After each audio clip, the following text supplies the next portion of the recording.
Hello, hello, hello, everybody.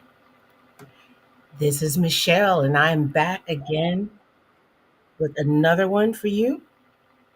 I am so excited to be here.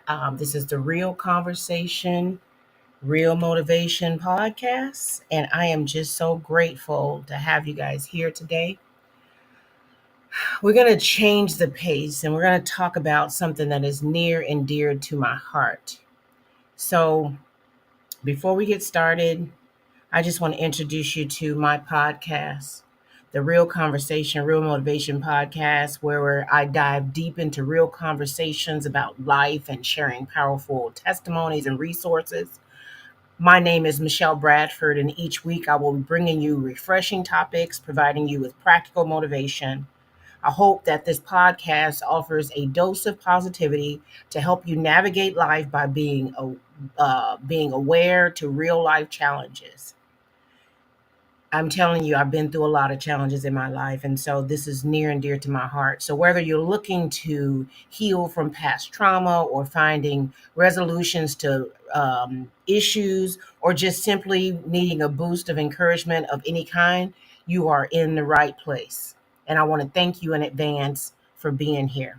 So, first of all, let me just tell you that um, you know, I am growing my social media footprint, and I would really appreciate each and every one of you sharing out my videos, subscribing to my YouTube channel, follow me on Facebook or Instagram. I really appreciate it in advance because this is something that I've wanted to do for a while. And so I just am diving deep into it. And as I've said before, God has told me just to be consistent and everything else will fall into place. So thank you so much for being here. So we are on episode 9. I believe it's 9. In episode 9, we're going to talk about holistic healing versus natural products. I'm sorry, household products and natural products.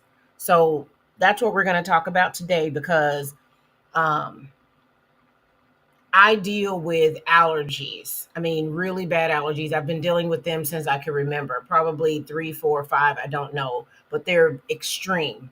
They go from one extreme to another. And as I'm learning more and more about my allergies, and over the years, all the things that I've had to change to better my health, I'm not completely healed because I live with a genetic disorder and several chronic illnesses that have been birthed out of that disorder, but I have bettered my outcome because I'm figuring out my triggers. And so I want to share with you the things that can help you to, for your family to be more healthy. Because you're not seeing symptoms of problems now doesn't mean that it doesn't develop over time. So we're going to just kind of talk about, the different things that we can do.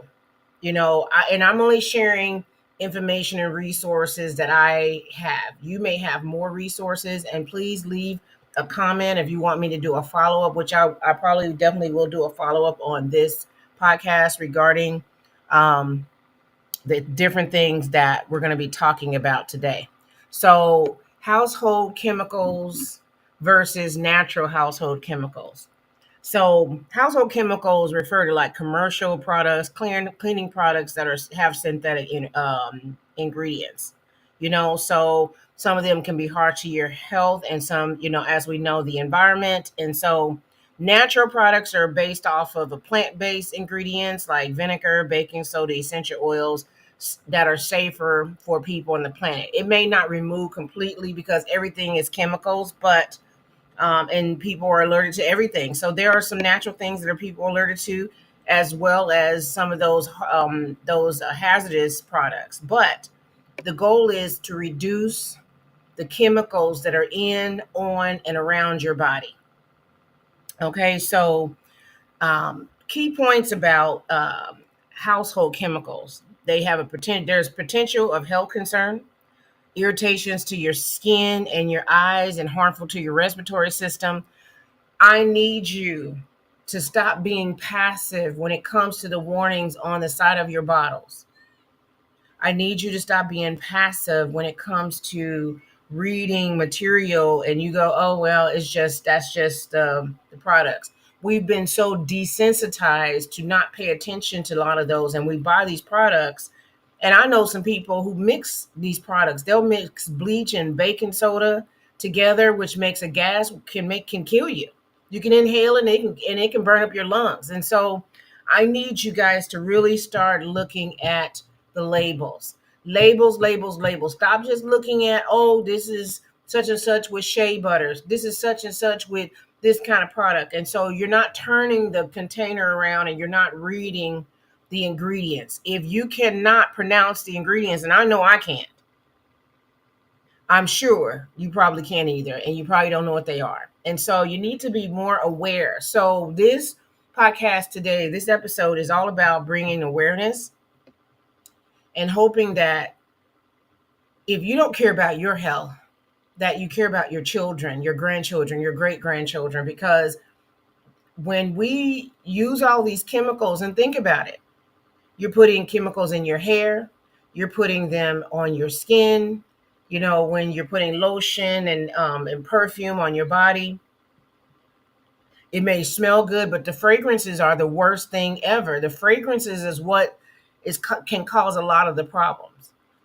So when you're putting stuff inside of your body, on your body, around your body, when you're inhaling thing, breathing, tasting, smelling, touching. So as you're doing that each and every day, 365 days a year, and I'm 55, so I've been doing this since I was born, because my mother been putting chemicals on me since I was born. My mother used to be a smoker when she was pregnant with me, so I've been having chemicals in my body since I was thought of, before I was even thought of. So I'm just telling you that over time, this can diminish your immune system. This can bring it down. This can cause health issues. This can cause, a compromised immune system. And so I just want to share with you today how important it is that you really look at these products and what you're putting on your body. And there are alternatives that can help you to be healthier and actually probably cheaper as well. So let's talk about, first of all, let's talk about the safer natural products, because the thing is that natural products don't pollute the air, the environment, but the household chemicals can. You got ammonia, which you inhale ammonia. That's horrible. Draining cleaner. I remember when I was told I needed to clean the oven and they gave me that oven stuff to spray in the oven. I almost died. I'm highly allergic to that. And I found out I'm highly allergic to the aerosol for any of those type of things. Anything that's pushing out the chemical, I'm allergic to that. And so even like Lysol spray, different kind of sprays, hair sprays, I'm allergic to that chemical, which is very odd, but it's common. Mine is just more extreme because I'm sensitive to it.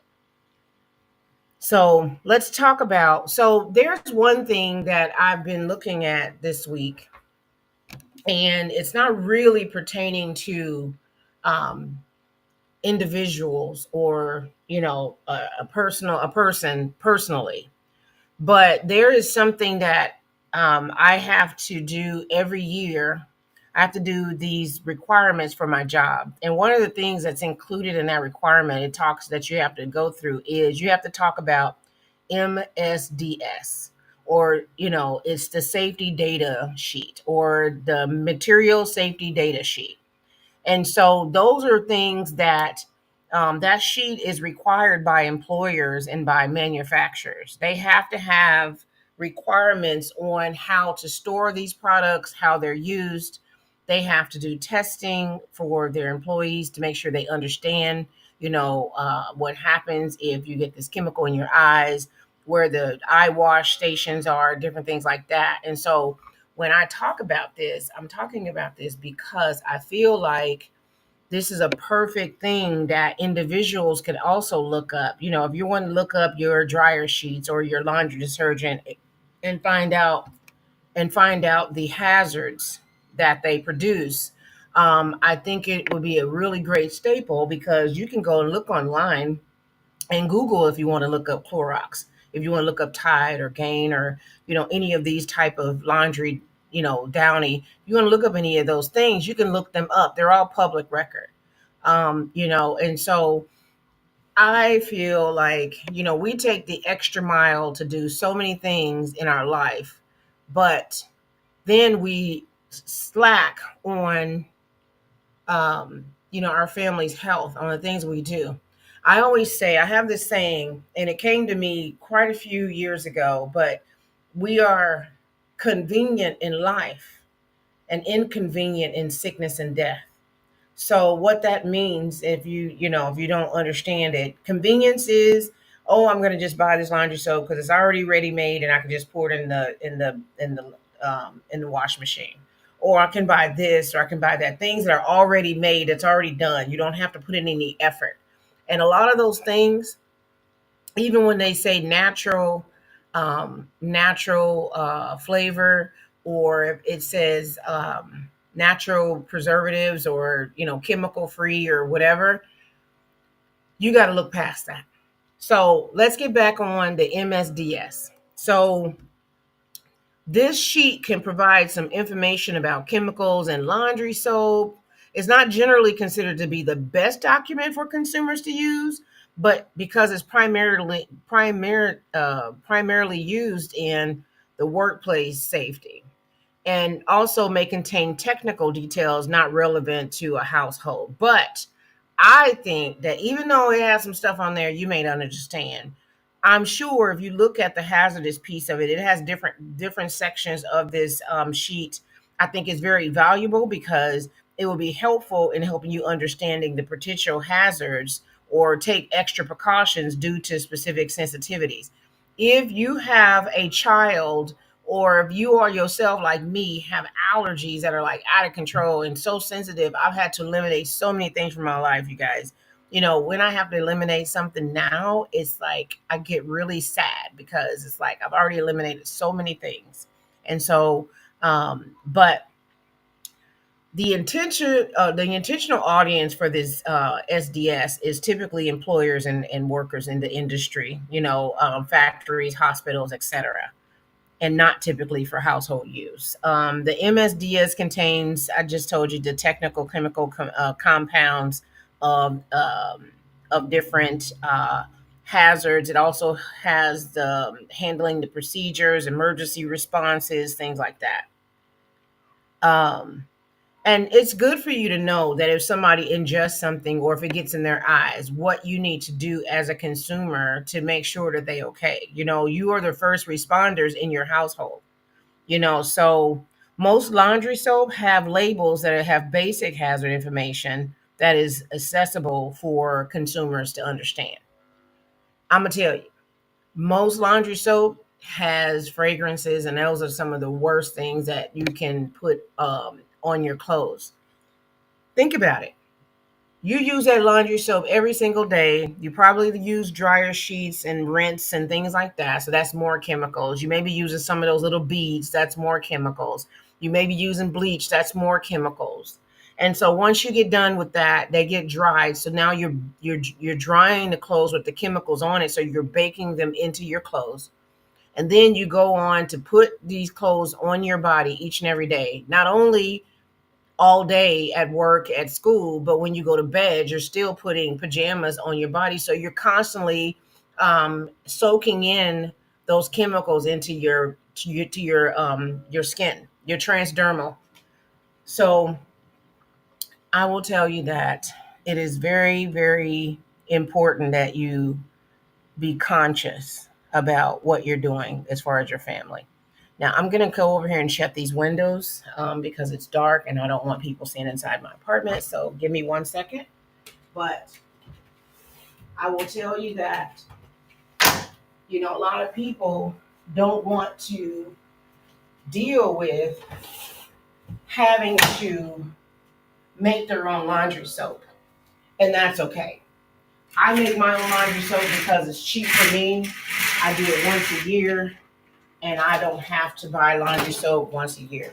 But if you don't want to do that, they have natural laundry products out there that will be good for you, that will be better for you. It's not going to be completely non-toxic, but it definitely will be less toxic. They do have some plant-based laundry soap out there as well, and I know it can be more expensive, but sometimes you have to put in the work to get out the results. So let's not be lazy. Let's be conscious. Let's think about it. I will tell you that I made laundry soap when I first moved in my apartment, and I haven't had to make any, and I've been here 8 months, something like that, 7 months. And so, but I paid $20 for all of my products, and I haven't had to buy any for almost 8 months. So I feel like sometimes it's worth it. So let's talk about um, laundry soap. So sometimes there are severe allergies and sensitivities. And you can also check to see, you can check that MSDS to see and identify potential triggers. There's some unusual exposure scenarios that, you know, that you might be able to use the MSDS for. Also, just reading the labels, like I said earlier, read the labels on the products that you're purchasing.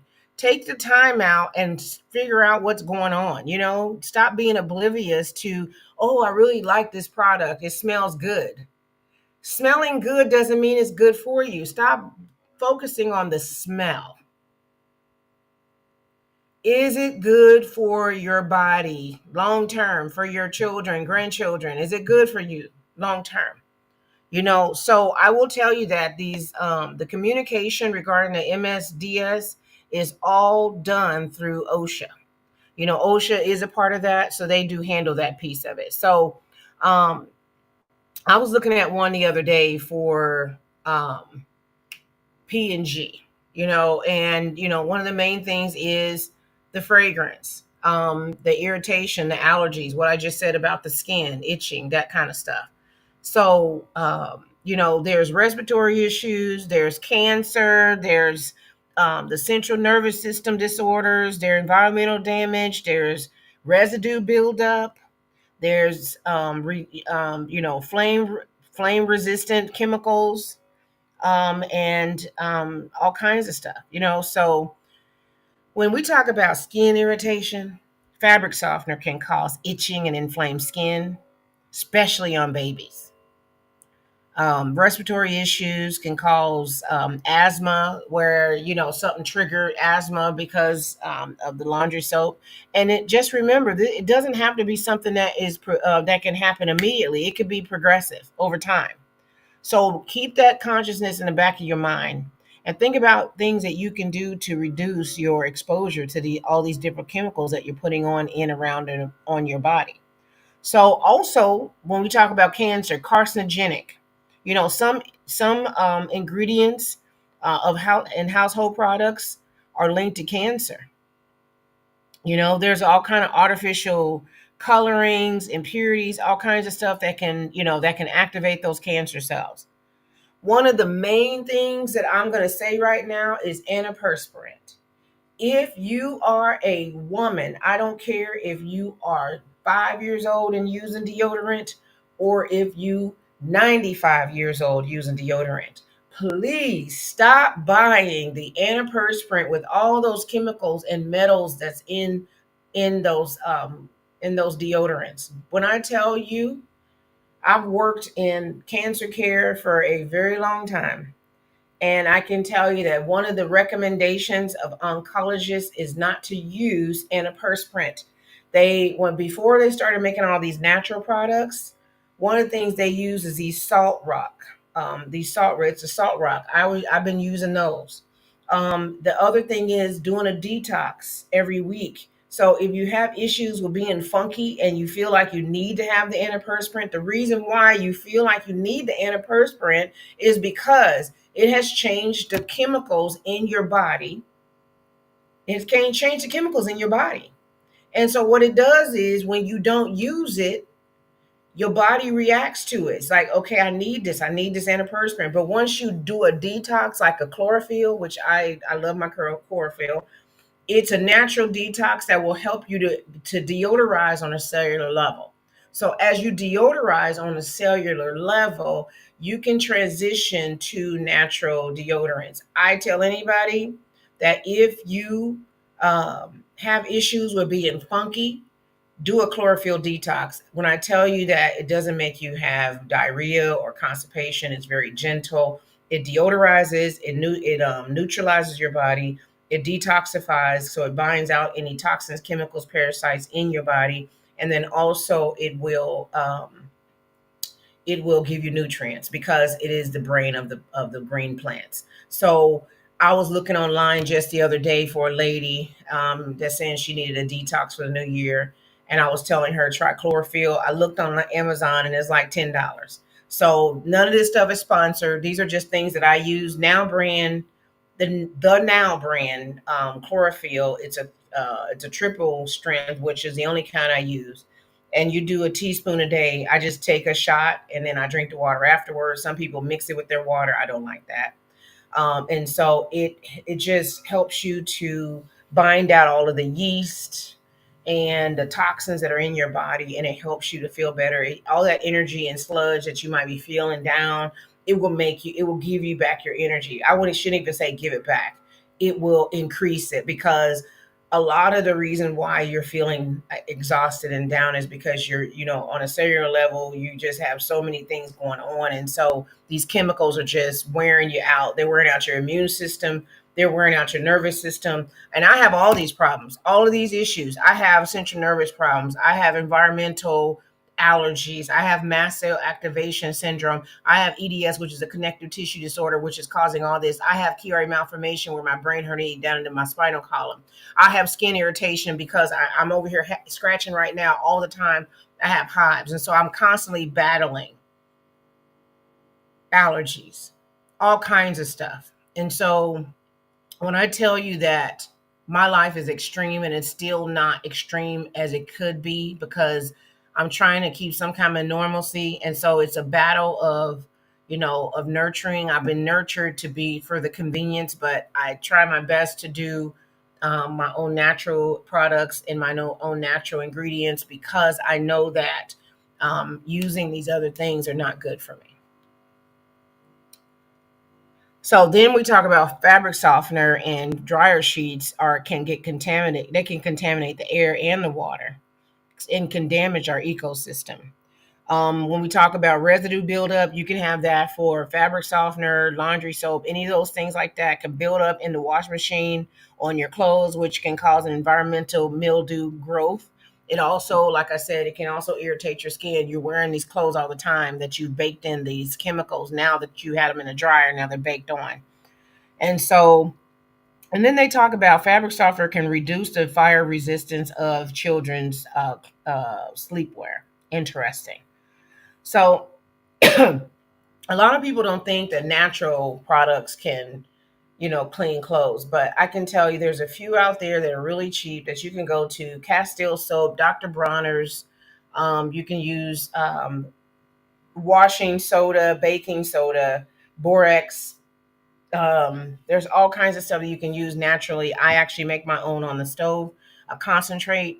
I use borax. I can't think of the name of the soap, but there's a cheap little soap that's is just soap, like Castile soap, and I shred it up in a cheese grater, and I melt it down. I put baking soda, borax, and washing soda together, and then I put vinegar in there as well, and then I put whatever fragrance. I'll use essential oils. I might use lemon, lemongrass, whatever I have available, and I have like two big containers of it, and I'm just now starting on the next container.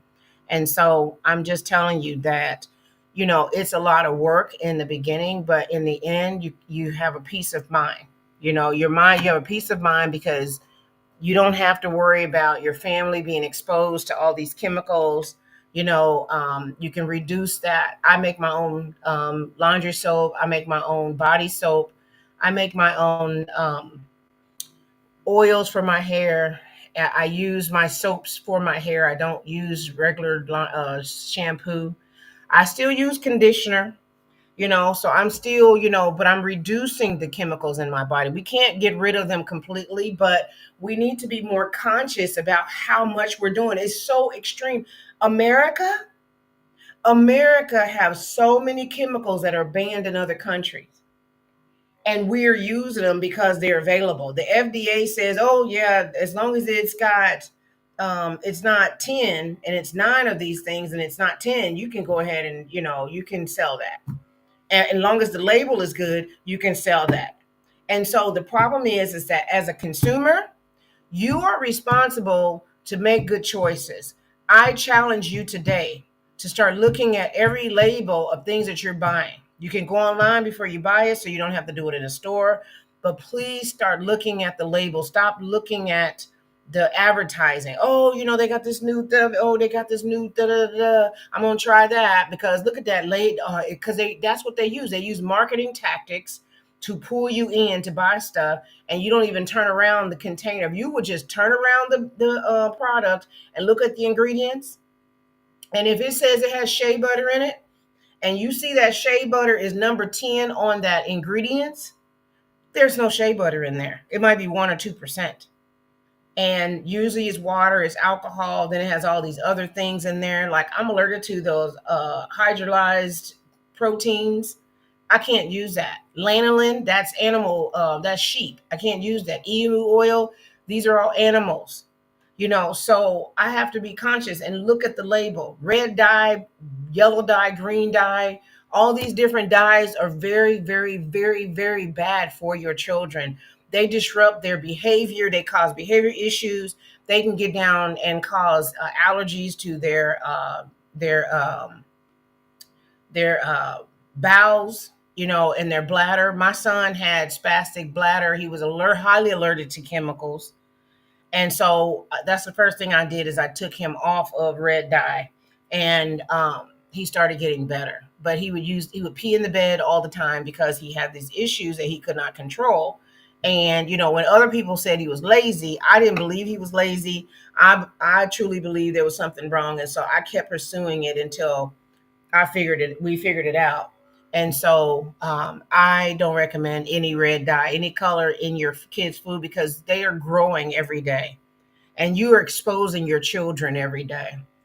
You need to think about these things. So natural, natural, natural, start them off now. You are the nurturer, start them off now. Like me, my kids are grown, but I'm hoping that my youngest son or my oldest son, if they have children, that they start looking at, hey, I need to change what my mother taught me about, using these products. Because I was taught by my parents, the boomers, they were in survival mode. They did whatever they could just to get by, and nothing against them. But we have to change the dynamics of what we're doing now because, we got so many people getting all kinds of cancers and things and children, babies dying from cancer and different illnesses and all these rare disorders.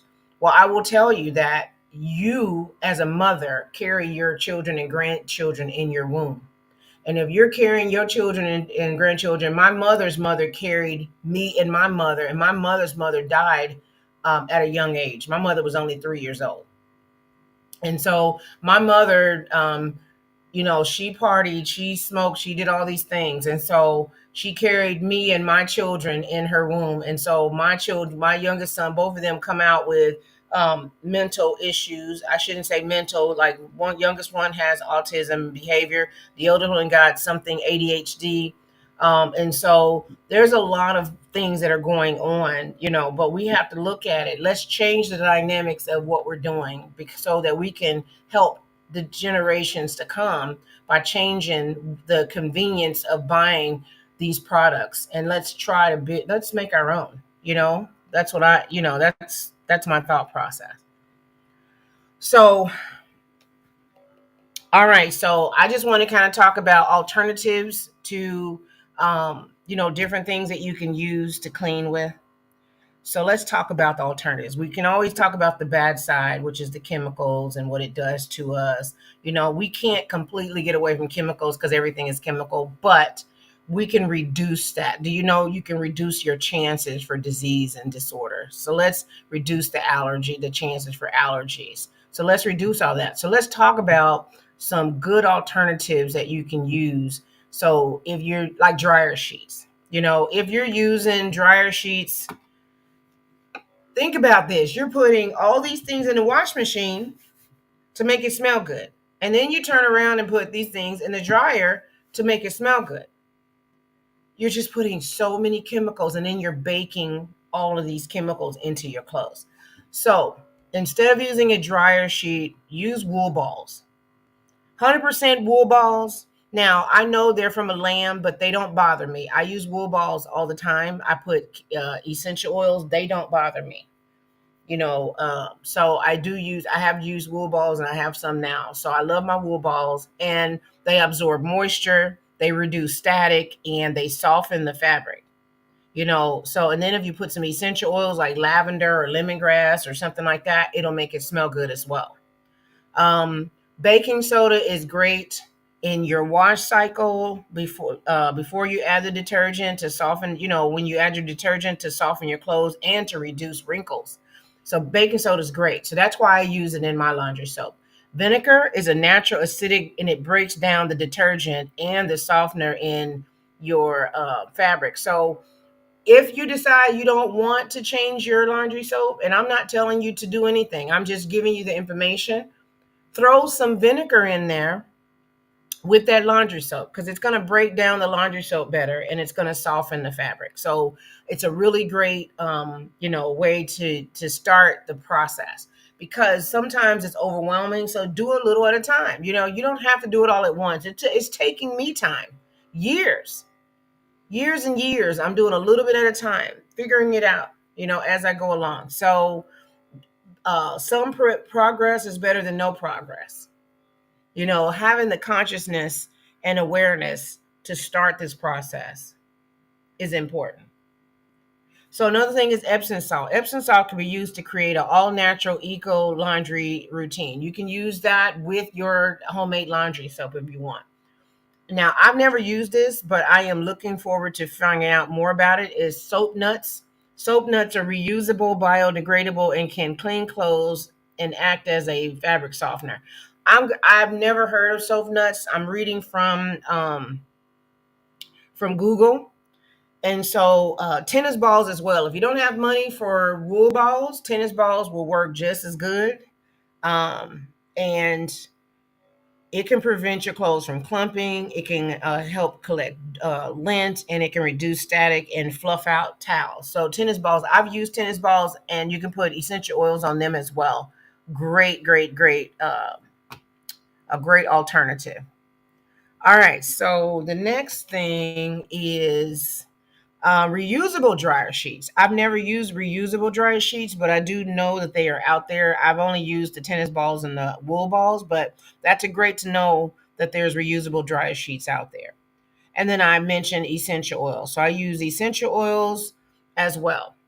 Now, in my laundry soap recently, usually I don't use this, but the last batch that I used vegetable glycerin, and it's a natural fabric softener, and it really is great for your clothes. So when I'm making my laundry soap, I use the glycerin in there as well. And so it made it super thick, so I have to actually add it to water and shake it up in water this time. Usually it's kind of runny. You can either make it as a powder.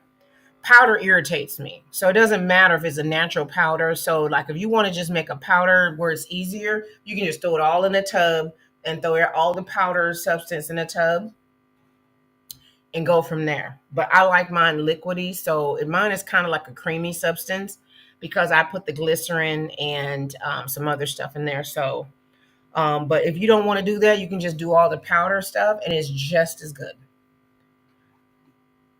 And then um, talking about more natural stuff. So when we were talking about the laundry soap, I already mentioned the washing soda, baking soda, borax, castor oil, which I did mention that before.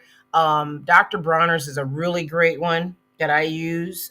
They also have another one. It's down at Walmart. I can't think of the name of it right up off the hand, but it's a bar of soap that I shred with the cheese grater.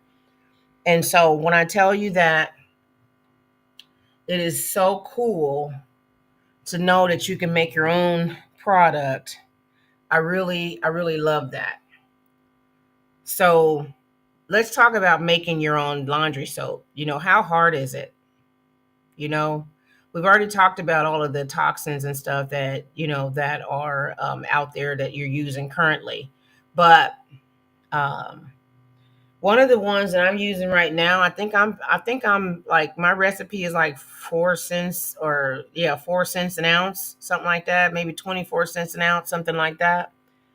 And so if you want to use the Dr. Bronner method, which I don't use Dr. Bronner, you can. They have Dr. Bronner where you can do Dr. Bronner with the salt, warm hot or hot water to warm the hot water. Um, and what I would recommend is if you have an old laundry soap container, a lot of those, if you don't rinse those out, they don't break down in the landfill. So rinse them out and recycle them. Use them to make your own laundry soap. It would be, especially if you have one and you have a lot of children. This is going to save you so much money, you know. So but Dr. Bronner can be used in laundry. It can be used to wash dishes. You can wash your body and your hair. So you can use it, and it's concentrated. I still got a ton of it in there. Now, I would say don't use the peppermint in the bathroom, in the shower. Peppermint is really spicy in your private area. So I would not use peppermint. I have lavender, but definitely try some different recipes. Go online and look up some different recipes. And I'm telling you, there's so many different recipes out there that, it's amazing. So I want to give you another alternative. So if you're not able to make your own products because you're just so busy, you can go to Whole Foods, or you can go to Walmart, and they do have some, natural products that are safer ingredients. You can also go on Amazon, and you can purchase it on Amazon. Now I'm gonna tell you, I'm looking at one natural laundry powder on Amazon, and there's no way I would ever buy this because number one, it's not even 1 ounce, and they want $21 for it, and I spent $20 on mine and put in a little bit more effort, and I was able to get almost a whole year's worth of laundry soap. And this one here is only less than 1 ounce. So I'm all about saving coin. I'm all about putting in a little work. I do dehydrate. I dehydrate my a lot of my seasonings. I do a lot of dehydrating and I do juicing. And I don't mind putting in the work. I make my own bread because I don't like the ingredients that they have in the bread nowadays. So there's so many things that are in our food. There's so many things in our household products and in our drinks. I challenge you today to go and step forward just a little bit more and be more conscious about what you're purchasing, and looking at the alternatives. And if the alternatives is too expensive, then look at another alternative by making your own. I challenge you to make your own recipe, make your own soap, make your own laundry soap and hair products. I'm telling you, it will save you, and it will help lower your risk of getting diseases and having problems, especially your children, these babies, your grandchildren. Let's protect them at all costs.